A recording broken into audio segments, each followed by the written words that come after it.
Brought to you by Mrs. Baxter's.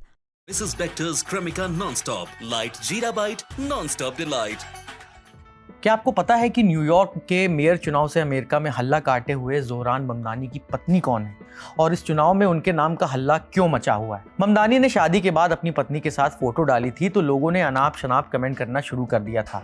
अब चुनाव सिर पर आया है तो ममदानी के पुराने बयान वगैरह लोग खंगाल रहे हैं। इस वीडियो में हम आपको इस मामले से जुड़ी पूरी कहानी बताएंगे। आपको पता ही है कि ममदानी ने हाल ही में न्यूयॉर्क सिटी के मेयर पद के लिए डेमोक्रेटिक प्राइमरी में जीत हासिल की है। इस जीत के बाद जोहरान के साथ साथ उनकी पत्नी भी चर्चाओं में है। पत्नी का नाम है रामा दुआजी।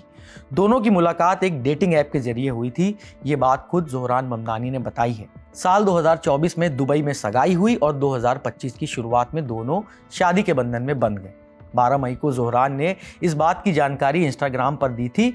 अपनी पत्नी के साथ उन्होंने फोटो भी शेयर की थी। इस पोस्ट में जोहरान ने नाराजगी भी जाहिर की थी। कैप्शन में लिखा था, 3 महीने पहले मैंने रामा से शादी की है। अब दक्षिणपंथी ट्रोल उसे निशाना बनाने की कोशिश कर रहे हैं। रामा सिर्फ मेरी पत्नी नहीं है, वो एक बेहतरीन कलाकार है जो अपनी शर्तों पर पहचान पाने की हकदार है। आप मेरे विचारों की आलोचना कर सकते हैं लेकिन मेरे परिवार की नहीं। जोहरान ममदानी की ये नाराजगी उन लोगों के लिए थी जो उनकी पत्नी को निशाना बना रहे थे। किस लिए? बीबीसी की रिपोर्ट ये कहती है कि चुनाव अभियान के दौरान रामा दुआजी अपने पति जोहरान के साथ नजर नहीं आ रही थी, जबकि तमाम अमेरिकी राजनेता अमूमन अपने लाइफ पार्टनर के साथ नजर आते हैं। और चुनाव अभियान में रामा दुआजी की अनुपस्थिति जोहरान के विरोधियों को खटक रही थी।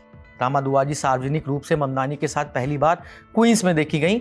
जब ममदानी एक जनसभा को संबोधित कर रहे थे तब रामा दुआजी उनके बगल में खड़ी थी और आप उनकी ये तस्वीर इस वक्त स्क्रीन पर देख पा रहे हैं। अब आपको संक्षेप में रामा दुआजी के बारे में बताते हैं। 27 साल की दुआजी सीरियाई अमेरिकी चित्रकार और एनिमेटर हैं।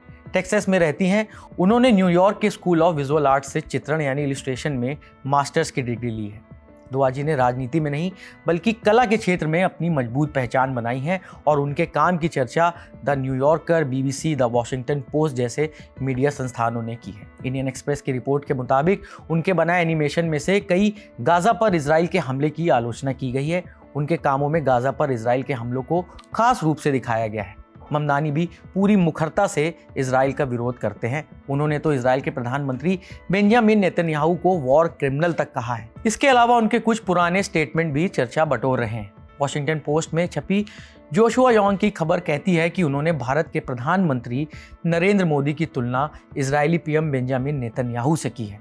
उन्होंने पीएम मोदी को भी वॉर क्रिमिनल कहा था और आरोप लगाए थे कि पीएम मोदी गुजरात में मुस्लिमों की हत्या के दोषी हैं। आपको ये बता दें कि ममदानी खुद गुजराती मूल के हैं और उनका जन्म युगांडा में हुआ है। उन्होंने अपनी पब्लिक स्पीच में एकाधिक बार कहा है कि साल 2002 के गुजरात दंगों के बाद से गुजरात में मुस्लिमों की आबादी नाम मात्र की बची है। हालांकि वॉशिंगटन पोस्ट ने ममदानी के इस स्टेटमेंट का फैक्ट चेक भी किया है और कहा है कि जनगणना के आंकड़ों के मुताबिक गुजरात में अभी भी मुस्लिम समुदाय के लोग लाखों की संख्या में रहते आए हैं। हालांकि ममदानी का पीएम नरेंद्र मोदी की तीखी आलोचना करना कोई नई बात नहीं है। साल 2023 में पीएम मोदी न्यूयॉर्क यात्रा करने वाले थे। उसके पहले एक जनसभा में ममदानी ने भारत की जेल में बंद एक्टिविस्ट उमर खालिद की चिट्ठी की पब्लिक रीडिंग की थी। इसी समय ममदानी ने कुछ नेताओं के साथ मिलकर एक साझा बयान जारी किया था जिसमें पीएम मोदी को अमेरिका में एंट्री ना देने की गुहार लगाई गई थी। इसके पहले साल 2020 में भी ममदानी ने भारत की दक्षिणपंथी पार्टियों पर कमेंट किया था और ये कहा था कि भारतीय दक्षिणपंथ मुस्लिमों के खिलाफ हो रही हिंसा पर फल फूल रहा है। लेकिन सवाल ये है कि अमेरिका में रहने वाले और वहाँ का चुनाव लड़ने वाले ममदानी को इंडिया की पॉलिटिक्स से क्या लेना देना है? और इसका जवाब है वोट बैंक। आपको मालूम ही है कि वो न्यूयॉर्क सिटी के मेयर का चुनाव लड़ रहे हैं और न्यूयॉर्क में 2 लाख से ज़्यादा इंडियन अमेरिकन रहते हैं। खबरों की माने तो ममदानी इसी वोट बैंक को साधने की कोशिश कर रहे हैं। कांग्रेस नेता और राज्यसभा सांसद और सुप्रीम कोर्ट के वकील अभिषेक मनु सिंघवी ने एक्स पर पोस्ट भी लिखी। उन्होंने लिखा, जोहरान ममदानी जब भी अपना मुंह खोलते हैं तब पाकिस्तान की पीआर एजेंसियों को काम करने की ज़रूरत नहीं पड़ती है। अगर इनके जैसे दोस्त न्यूयॉर्क में खड़े होकर बेसिर पैर की बातें चीख रहे हों तो भारत को दुश्मनों की क्या ज़रूरत। इस खबर में इतना ही। इस मामले पर आपकी क्या राय है? आप हमें कमेंट बॉक्स में अपनी राय जाहिर कर सकते हैं। कैमरा संभाल रहे हमारे साथी रमन, मैं हूँ नीरज और आप देखते रहिए दी लल्लन टॉक।